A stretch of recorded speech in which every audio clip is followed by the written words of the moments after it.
Hey to all my beautiful mothers out there.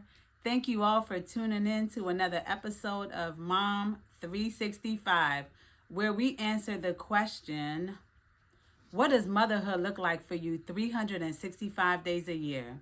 We thank you and we welcome you to our home over here at Self Indulgent Luxury Med Spa. We welcome you to the Indulge and Self Lounge. So today, this is our very first episode, and I wanted to take this opportunity today as your host to tell you about myself and to tell you about my journey in motherhood. So before I start bringing people on the couch to talk to me, it's only right that I share my story first. So my name is Janael Palmer. I am a mother of two young boys, Caden and Klein Jr. They are 4 and 9. I also have a bonus daughter who's 18. I just wanted to come on here today and just tell you all about my experience. So even before I get started, let me tell you guys the backstory of Mom 365. So shout out to Nicole Thomas. She was actually one of the coaches that one of my other coach brought on to talk to us when I was in a mentorship program. And she gave me the idea of doing Mom 365 as a campaign to kind of have women just come on and share their story of motherhood. So I started it last year, didn't really move forward with it. I think I did like maybe one episode. Life was kind of busy. But when I really thought about it this year, I started to realize that we as mothers, we do so much, and sometimes we don't have outlets, we don't have the right spaces, the right company, and we don't have a lot of positive things out there that is geared towards, just supporting us and helping us through the journey. So I wanted to create this Mom 365 series to allow women an opportunity to come sit on the couch and just talk about their experience as a mother, to give tips, to send love, to support. Because one thing I know for sure about motherhood, it's unique for all of us. We all have a different story, but even with the different story, the journey is still very much the same. We become pregnant, we carry a child for 9 months, and during that time it's so many things that's going through our head, that's going through our minds. And also we think about things. Most of the times when you think about motherhood, all you think about is all the beautiful things that come along with it. I'm going to bring life into this world. I'm going to bring a person that's going to look like me and my partner. And you think about all the beautiful things, but motherhood is actually, it can be a very dangerous thing. Not to scare anybody out there who's not yet a mother or expecting mothers, but just to be able to talk to you guys from a real place. During those 9 months, anything can happen. When I say anything, I mean anything. We can go through experiencing, the crazy hormones, and, even to miscarrying, losing the baby, even losing our own life in the process of trying to carry and give birth. So it can be a traumatic experience. And sometimes I know that a lot of people are actually going through the process alone because they don't have, the support system, which is very unfortunate, because I feel like motherhood and during that time when you're pregnant is such a very vulnerable time. It's vulnerable for your mental health, it's vulnerable for your emotional health, your spiritual health, even your physical health, because during that time you're not at your best, right? You're depending on I want to say you depend on other people.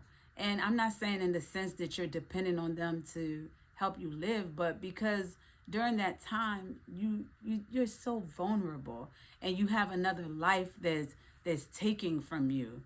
There's also depending on you to be at your best. And so it requires so much out of you, because what you eat, they eat. What you feed your mind, they feed on as well. Everything that you do, you are the direct source to a whole nother human being. And then after you carry that human being for 9 months, you go through the emotions, you go through the changes, the hormone. Not to mention your body gets different. You start having the confident issues. Now the breast is sagging, your behind might be sagging, you done gave birth, the middle is big. It's so many changes that you go through during motherhood, mentally, emotionally, spiritually. And then not to mention, after you have the baby, some of us experience postpartum.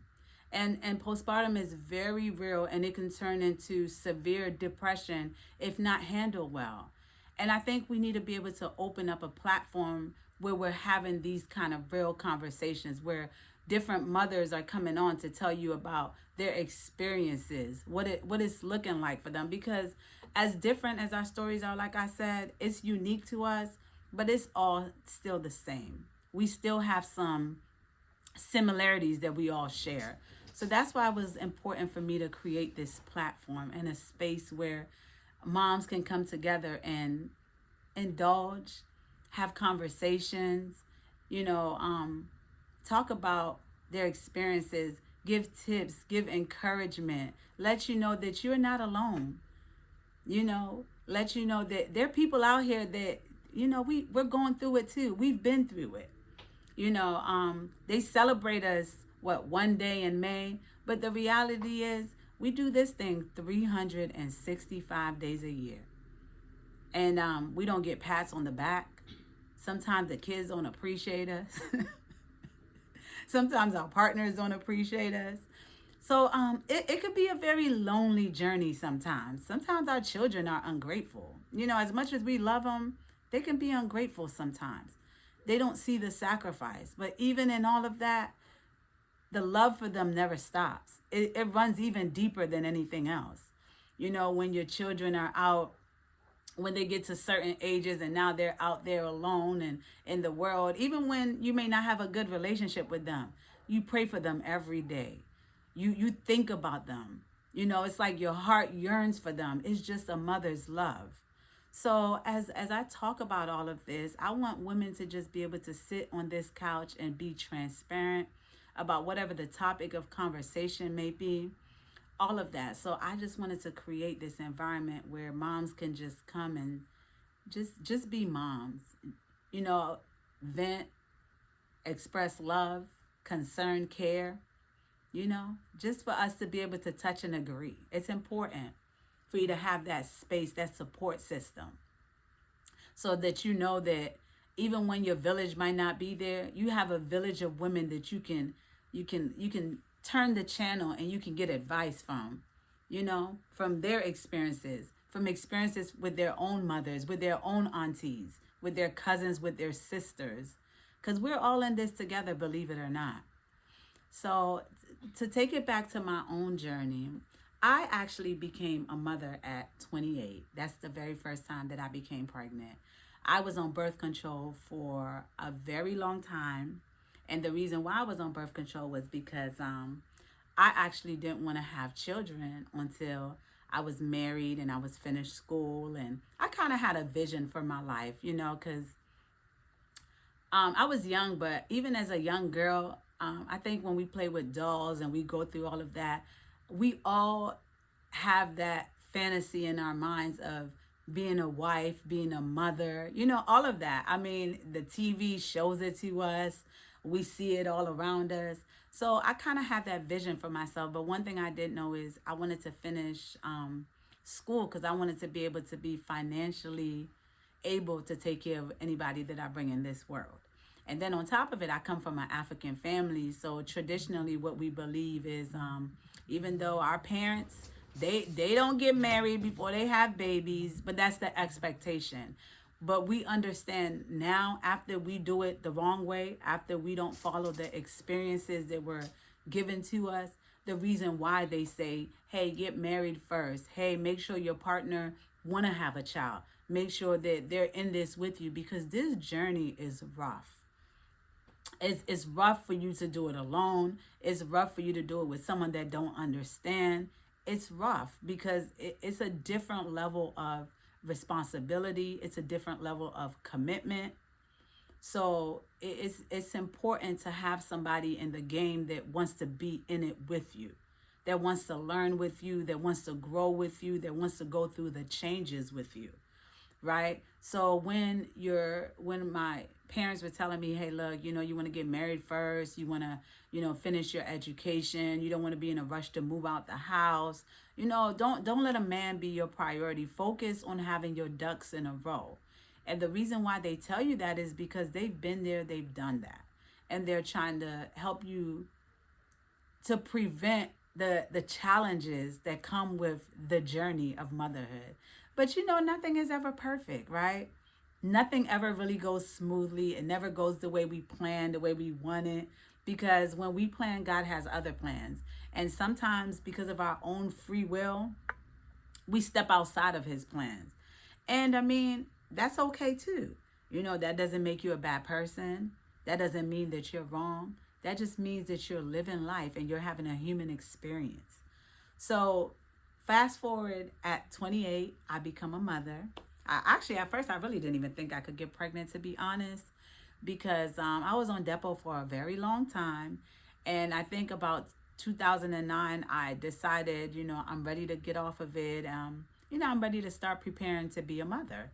And I felt like I was ready because at that time I had finished my first degree. I was going to nursing school. I was almost going to be ready to finish nursing school and all of that. So I felt to myself, I was in a place where I was mentally, emotionally, spiritually, and financially ready for a child. And, the person I was with at the time, they already had a child. So, I also felt that they were ready, I mean, we didn't actually have conversations, but he was very aware that I was ready to be a mother. I was ready to be a wife. I was ready to take the journey, but, life happened. We ended up having our first child. We weren't married. But the experience with my first baby was, it was a little traumatic for me because in the beginning, I followed love to another state. Ended up moving from Texas to Oklahoma. Didn't initially want to be in Oklahoma, even though that's where he was at the time, because, I had some other reservations. My family wasn't there. And, just that I didn't know the dynamics of like, because he already had a child. The child's mother lived over there, not really wanting to be caught up in any kind of situation that I couldn't get myself out of. So, and when you're young, I was maybe like, I don't know, 25 or something like that when I moved out there. I honestly don't even really remember. So, you're thinking about everything. You're leaving your family behind and you're just, so I kind of wanted me and him to be in a neutral place, where we could build together and we would still be, near his daughter and things like that. And then I had my own when I finally moved to Oklahoma because of the circumstances that took place in Texas, and I had to move, because of I had like a criminal charge when I had gotten myself caught up in something in college, and it kind of, I was able to get my nursing license in Maryland, so I traveled to Texas, and I was able to get a job on my on my Maryland license because it's compact. And then when I got there, maybe like I got there in February, and probably by August they told me that the state of Texas is a little different, and they required that I needed to get a permanent Texas nursing license. So I was like, oh, okay, cool. I already done got a Maryland license, ain't no problem, but when I did go to do the process, now mind you, I done got myself a new apartment, a new car. Like, I'm living on cloud nine because I finished nursing school. I'm making a little bit of money. I'm young. I don't have no responsibility. I don't have no kids. But here I go trying to get this nursing license in Texas, and they tell me, oh, because of that history of that charge, we have to hold your license for 6 months, because we have to do an investigation. And in the process of them saying that, they said I could not work in the state. And I'm like, yo, I can't, like, I'm not someone who don't work. I got to pay my bills. I have all these new responsibilities. So it's like I get into planning mode. Like, what am I going to do? I'm like, I really didn't want to come back home because in the beginning, my parents had already told me not to move. And it's like one of them things, I guess it's a pride thing too, because it's like, they were right. And you just don't want to admit that, look, they were right. Let me just go back home. Let me go figure this out. So I decided to move out to Oklahoma because he was out there. I had an aunt that lived there. And I remember I tried to get unemployment. They denied me in the state of Texas, all of that, food stamps, all of that. They denied me just to kind of hold me over till I was trying to figure it out. So I remember like the next week, I got in my car. I drove to Oklahoma, and I went ahead and got fingerprinted and applied for a nursing license. I think maybe like a week later, my license got approved in Oklahoma, and I applied for some jobs. Like a job came through. I got hired right away. It wasn't even a problem. So I'm like, yo, this must be God. This is the plan. This is what he wants. I'm gonna move forward on it. So I moved there. I lived with my aunt for a little while. And eventually he and I ended up moving together, and we ended up getting pregnant. And to let you guys know about the background check in Texas. So I left there in August. Let me tell you, I left there in August, started working. By September, they sent me my license talking about the investigation has been the investigation has pretty much been resolved, and they're giving me my license. It's okay for me to work. So I'm like, look, y'all put me through all these emotions, through all these changes, only to give me a license like maybe 3-4 weeks later.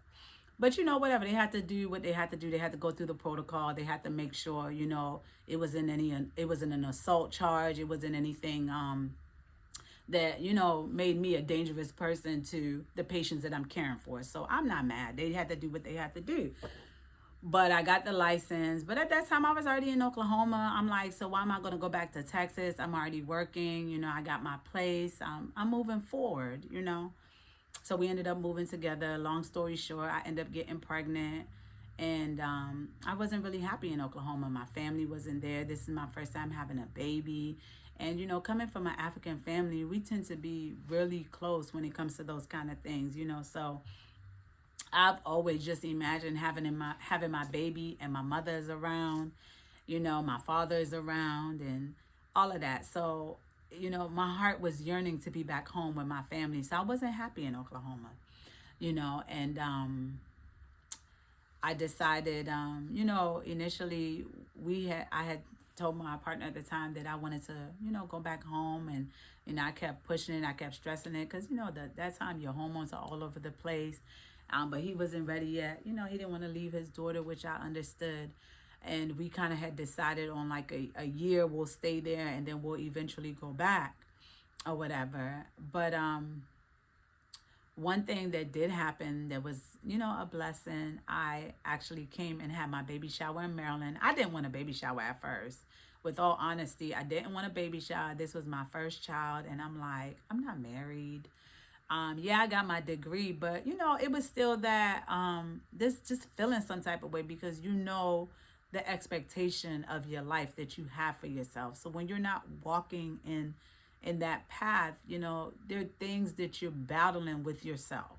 So I really didn't want a baby shower, and it was because I felt like I disappointed my parents, right? Because I know the kind of background I come from. I know how I was raised. I know what they expected. I know how much they invested in me as their daughter, and the expectations that they had of me. Not that we're, in this life, it's not that we're living to please other people, but when, you love your family, you don't want to disappoint them. You always want to do the right thing in their sight, because you know that everything that they want is because they want the best for you. But when you're young, you think you know it all. They say young, dumb, and full of cum. It's so true, y'all. But let me tell you, I just really felt bad about, like, really disappointing, more so my father, because he's a very disciplined, respectable kind of person, very respected in the community, all of that, so all of that I took into consideration. I was just like, yeah, I'm not trying to have a baby shower, because I already know how they feel. I know that they, regardless of what your children do, you love them. But that doesn't mean that you're not disappointed in their decisions, because you know that they can do better. They're capable of more. So all of that was playing in my mind, right? And now I had to change my thinking, because now I'm not just their daughter. I'm getting ready to bring my own life into this world. So now I have to think about what I would want for my own child, right? The kind of life that I would want them to live. The expectation of that I would have on them, So I started to really understand where my parents were coming from. And so I started to look at life completely different. I think the minute you find out that you are pregnant and you're getting ready to bring life into this world, your mentality changes for the most part.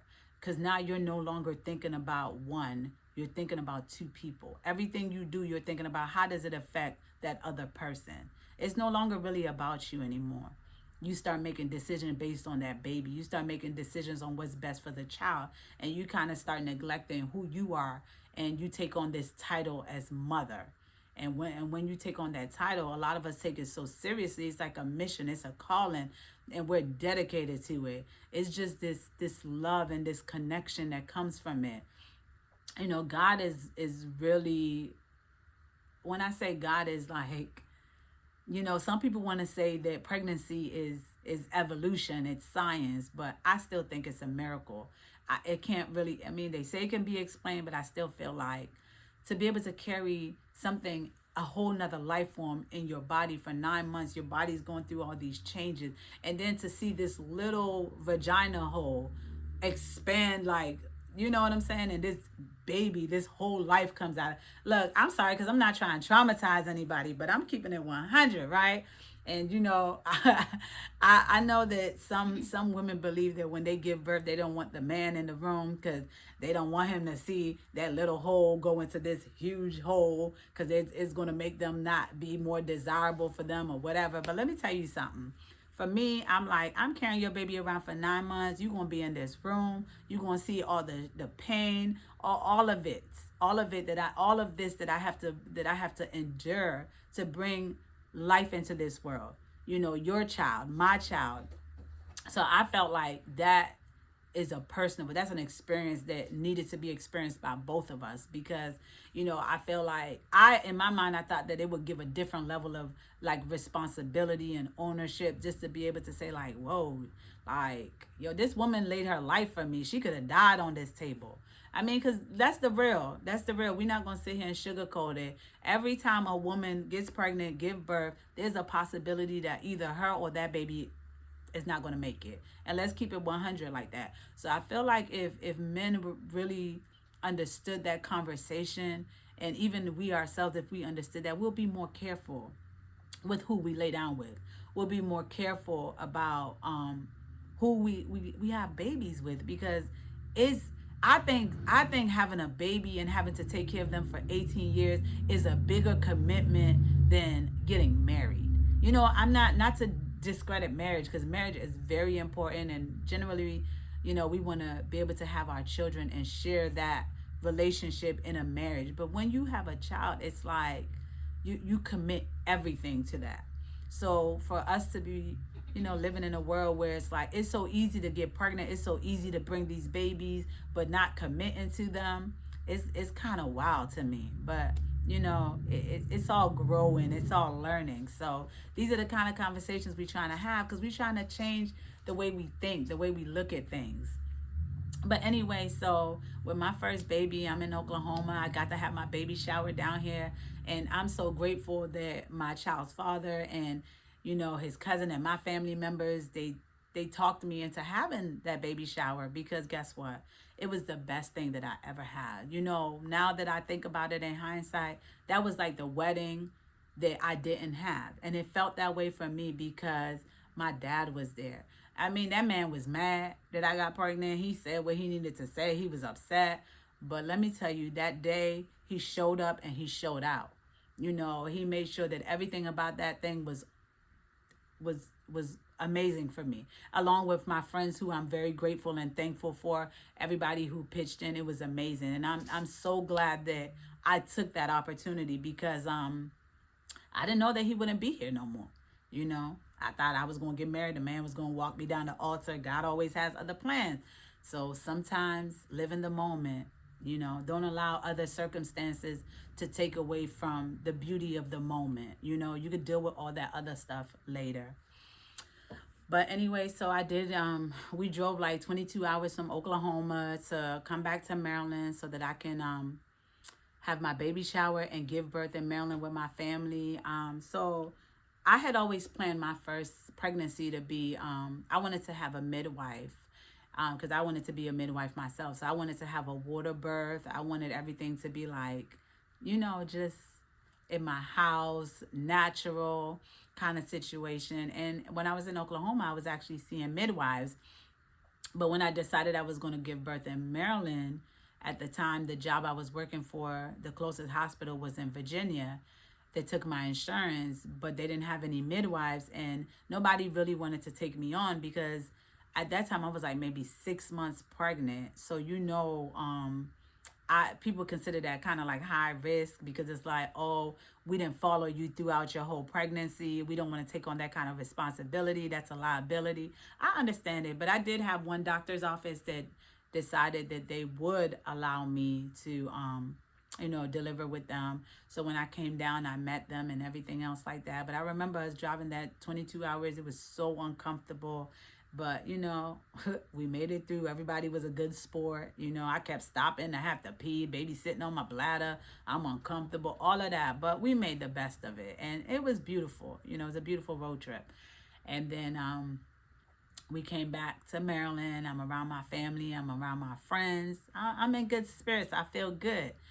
I had the baby shower. It was amazing. We danced till like 2, 3 in the morning. Like, look, one thing I'm gonna tell y'all, I'm always fashionably late. Like, don't hold me to that, okay? It was my event. It was my day. I felt like a queen. I went to go get my face done, and I was like, I was so late for the baby shower. I felt so bad, but I was like so late. But I'm like, if I'm gonna do this, I'm gonna do it right. I'm gonna show up looking like the queen and goddess that I am. So I had to go get my face done. I had to get myself looking right. I had already had my hair braided. I got an outfit made, all that stuff, looking like a big oompa loompa, just kind of rolling everywhere. But I was pretty. I ain't care. So I came, we had a baby shower, we danced till like 2 in the morning. We went to bed. People was still partying after we was done. We was asleep. They was still in there partying. And then after the baby shower, I actually started to swell up. And, I started to have the headaches. Being a nurse, I already knew the signs. I'm like, oh, okay, sis, the blood pressure is elevated. I'm looking, I finally, because my dad was a nurse too. So he made me take my blood pressure. I didn't want to take it because I didn't want to see the numbers. I'm like. But I did. I took the blood pressure. The blood pressure was high. I said, I'm not gonna call the doctor tonight because you have the on-call doctor. I was being reckless. Don't follow that because I should have. The right thing to do is I should call my doctor, let them know, hey, look, my blood pressure is looking like this, and this. All of that kind of stuff. But because I was a nurse, I'm like, I'm good. I could hold off. I got an appointment in the morning. Let me pack my bags because I know they're gonna keep me anyway. So of course, we go to the appointment and they're like, yeah, I pee, there's protein in my urine and all of that. So when there's protein in your urine and you got the swelling of the feet and the headache and the blood pressure looking crazy, it's preeclampsia. So I was diagnosed with preeclampsia at the end. The beginning of my pregnancy was so beautiful. Like, everything was perfect. Like, my weight was going fine. Everything was going completely well. But towards the end, I got preeclampsia. And, honestly, preeclampsia, it can kill you. So I'm not going to pretend like it's nothing serious. But being a nurse, I was like, flowing with it or whatever because I felt like I could manage things. But honestly, my mother, when she was pregnant with my last brother, preeclampsia almost killed her. And they had to do an emergency C-section and all of that. So it's something very serious. You have the preeclampsia, you have gestational diabetes. That's when you're pregnant and your blood sugar is high and things like that. So it's a lot of complications that can happen during pregnancy. It's definitely not a cakewalk. But so they admitted me, and I remember we were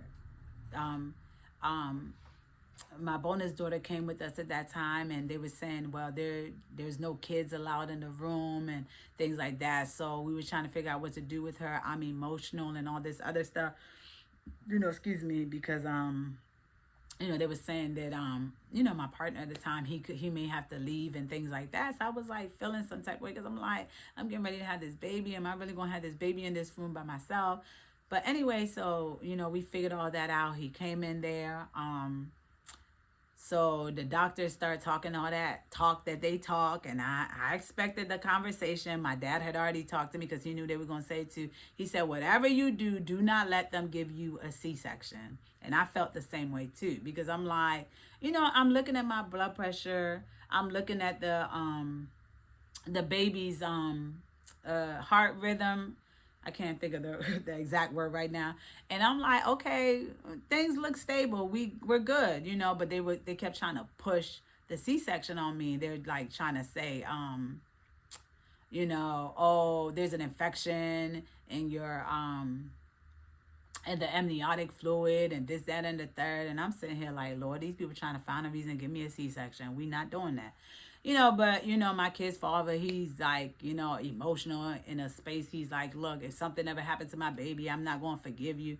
Now look, I'm about to give birth. I'm having all this pain and all this other stuff. And this man telling me this. I'm like, look, he's not medical, so I'm not about to put him through all this stress, and I'm not about to put myself through all this stress.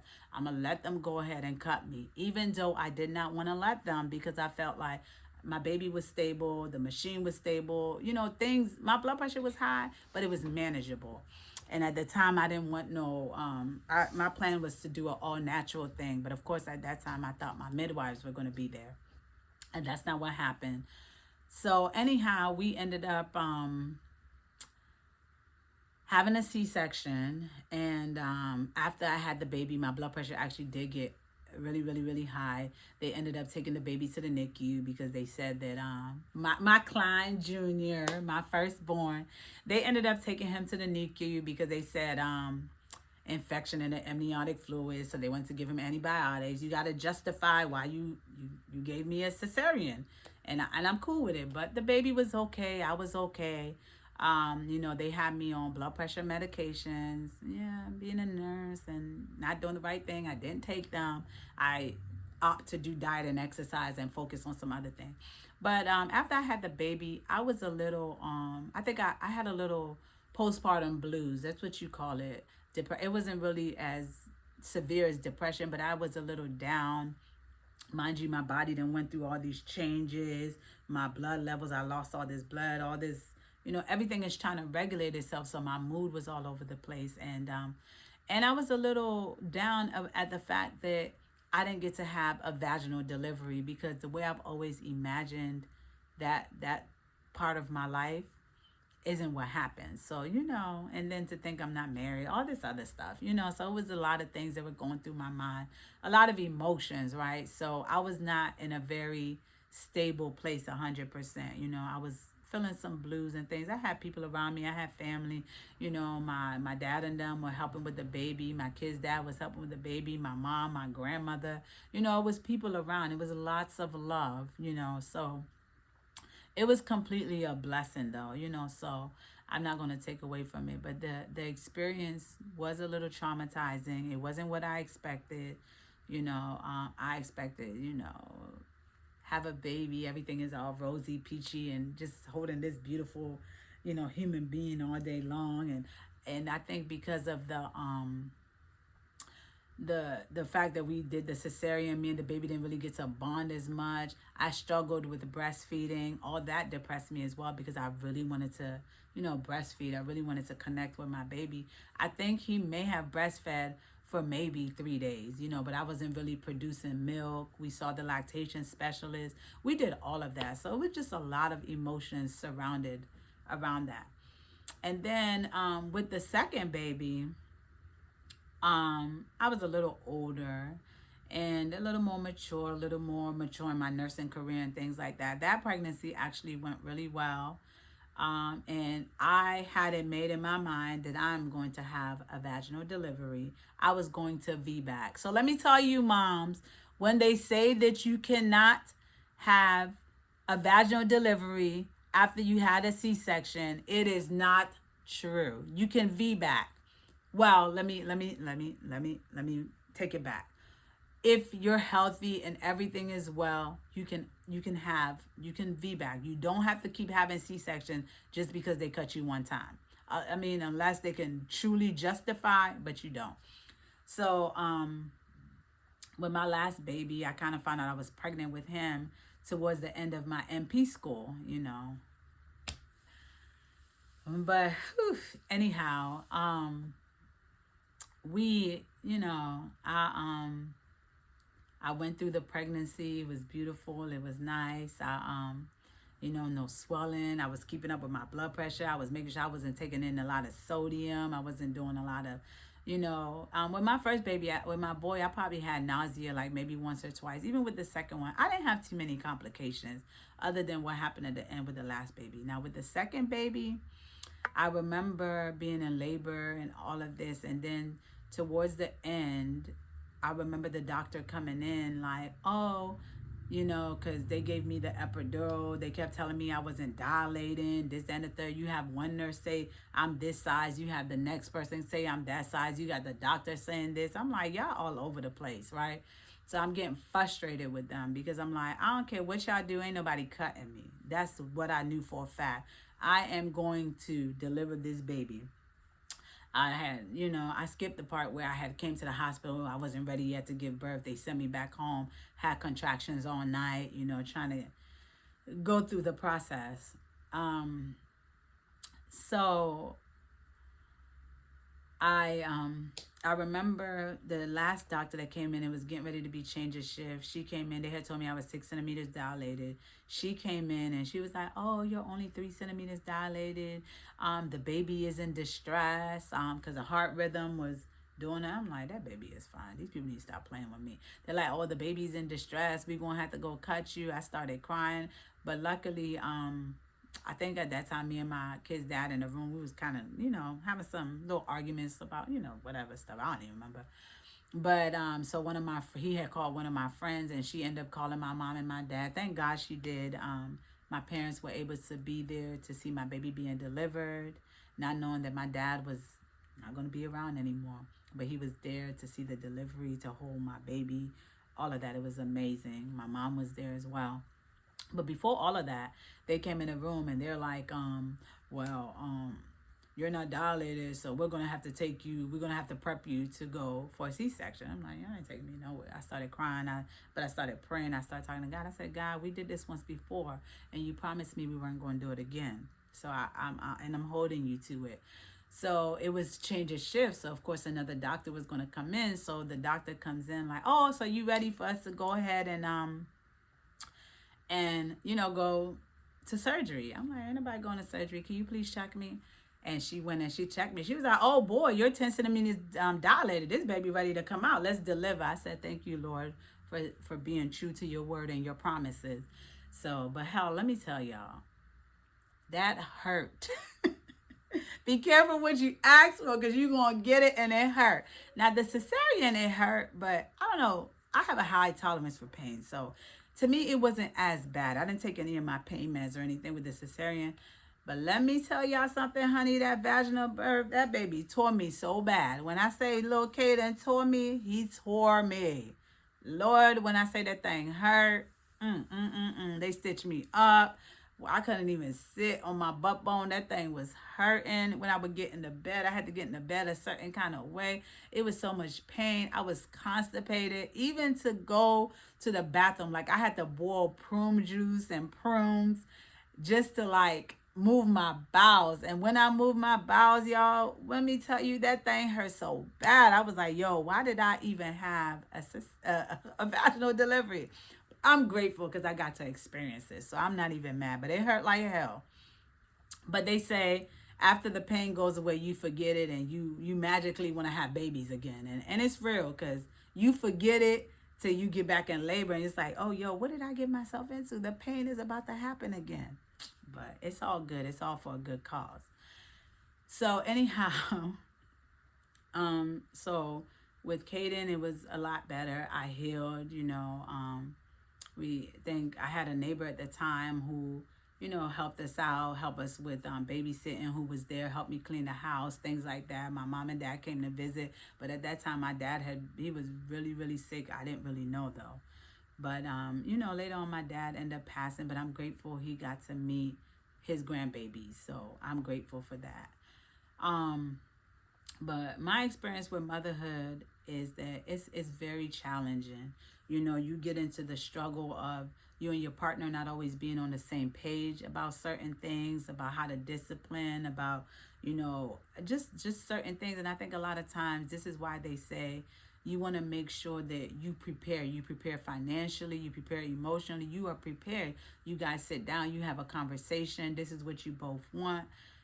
It's a lot that goes into it. It's not just, oh, we had sex and now we got a baby. It shouldn't be like that. It should be like, okay, well, we sat down, we planned together. This is what we both wanted. These are the expectation. We know that it's going to require this amount of responsibility. It's going to require this amount of finances.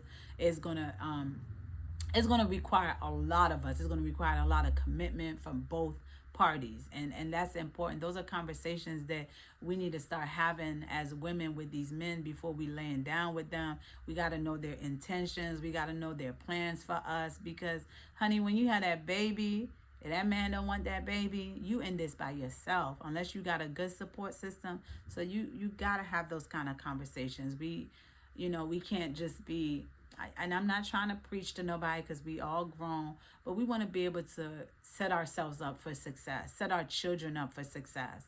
In building wealth, it's important that we're building families, right? Because that's where your wealth starts and ends. So it's important that we're having these conversations early on before we get into bed. Yeah, we googly eye, we in love, we this, we that, but where you trying to take this? What we really trying to do? You committing to the process, because you don't want to be stuck with no baby by yourself. It's a lot of work. It really truly is. Trying to figure out babysitting, trying to figure out daycare, trying to they're eating, then on top of working, going to school. It's a lot of work, and I'm thankful that my child's father, he did his part when he could. And I'm thankful for other men out there who take responsibility.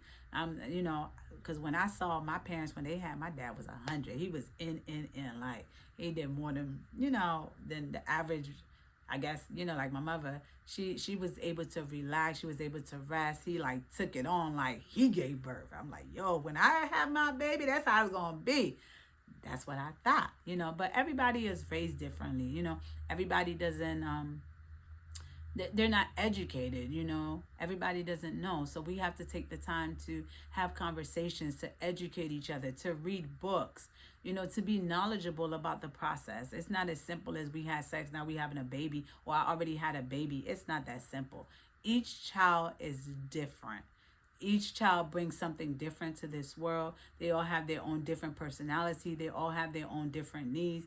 Not to mention that there's some moms out there that are raising special needs children. That adds even more challenges on top of the challenges that are already there in motherhood.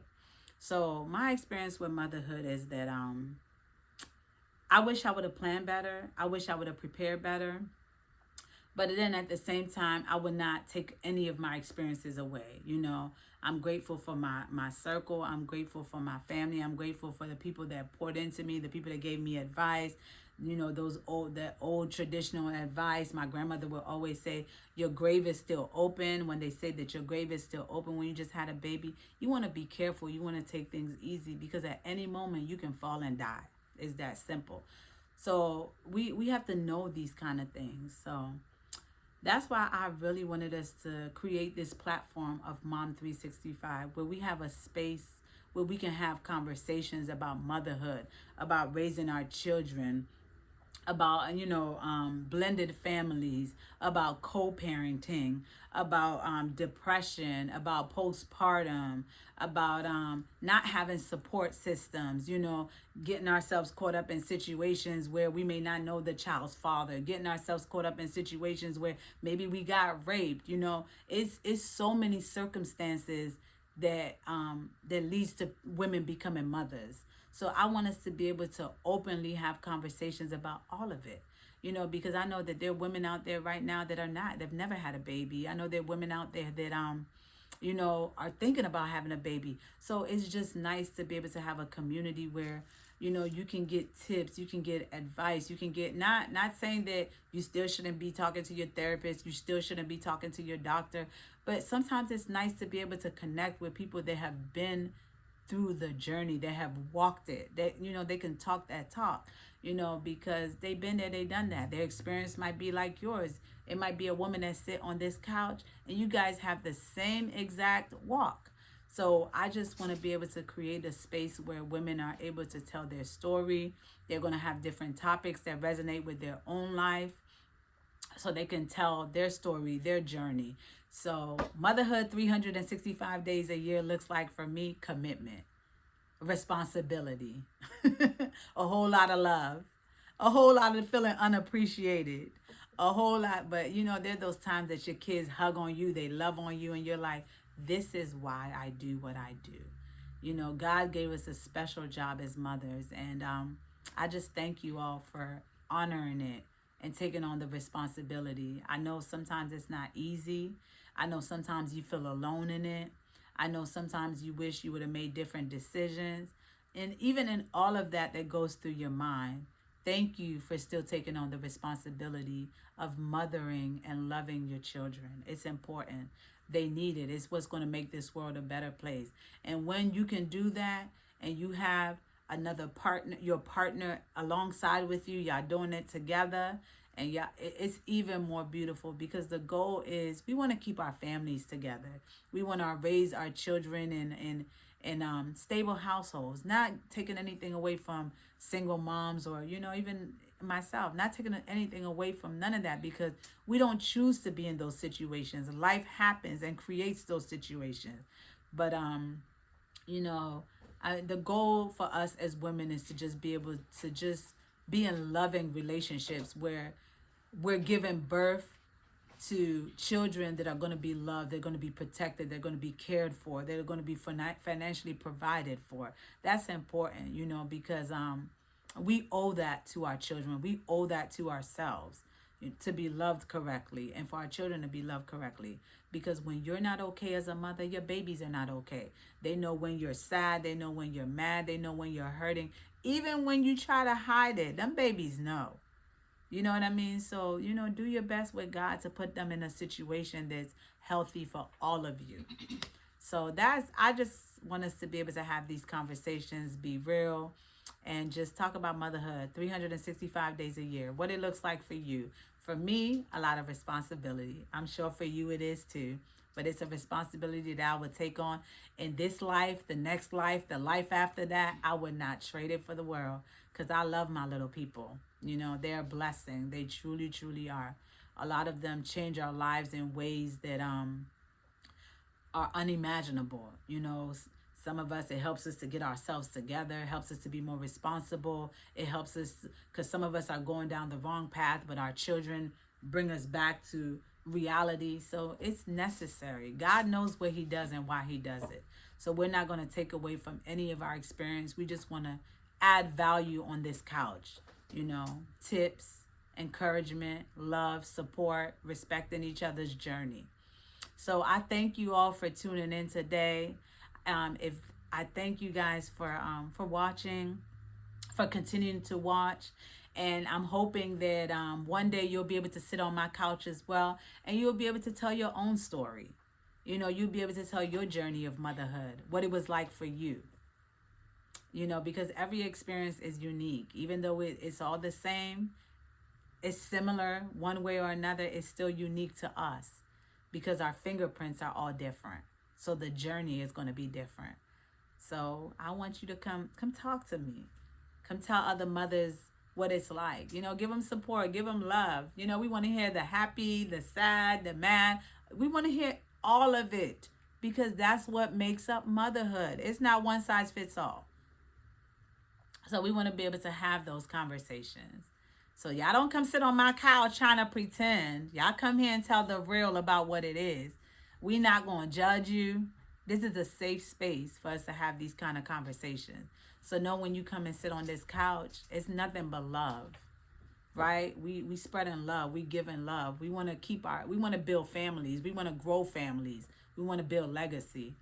And then I'm going to tell y'all real quick before I go off. Self-indulgent luxury med spa was built off of me as a mother just feeling overwhelmed, feeling unappreciated, giving to everybody else, but not giving to myself. You guys will hear more of my story, but I created it because I felt like we as moms, we needed a space where we could decompress. We needed a space where somebody could love on us. We needed a space where we feel wanted, we feel appreciated, we feel loved, we feel worthy. We needed a space where we are seen. And it's not just because of the title of mother, but because of who we are. So that's where self-indulgent was built from. So this Mom 365 is just an extension of it, because I want us to continue the conversation outside of the spa.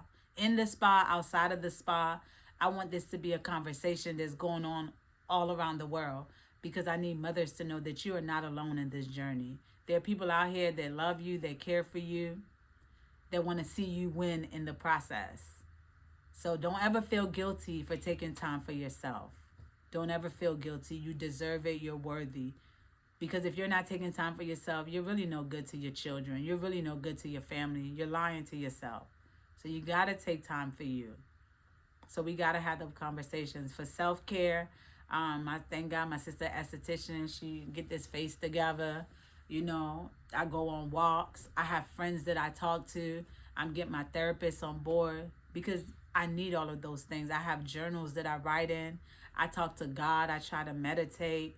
I'm trying to, branch out more to get into some other, maybe some dance classes, some things where I'm spending more time with me, and even spending more time with other women who want to grow too in their motherhood journey, in their life, in their personal, all of that. So I just thank you all for tuning in today. I thank you for listening to my story. If this channel resonates with you, if these are the kind of conversations that you want to have, that you want to hear, that you want to, you want to share, we want you to go ahead and subscribe, like, and share. Because we here at Mom 365 and Self-Indulgent, we believe that you got to put yourself first and self-indulge. You can't pour from an empty cup. You got to love on you first to be able to love on anyone else. So remember, put yourself first and self-indulge. I'm Janael Palmer, and it's been a pleasure sitting with you tonight.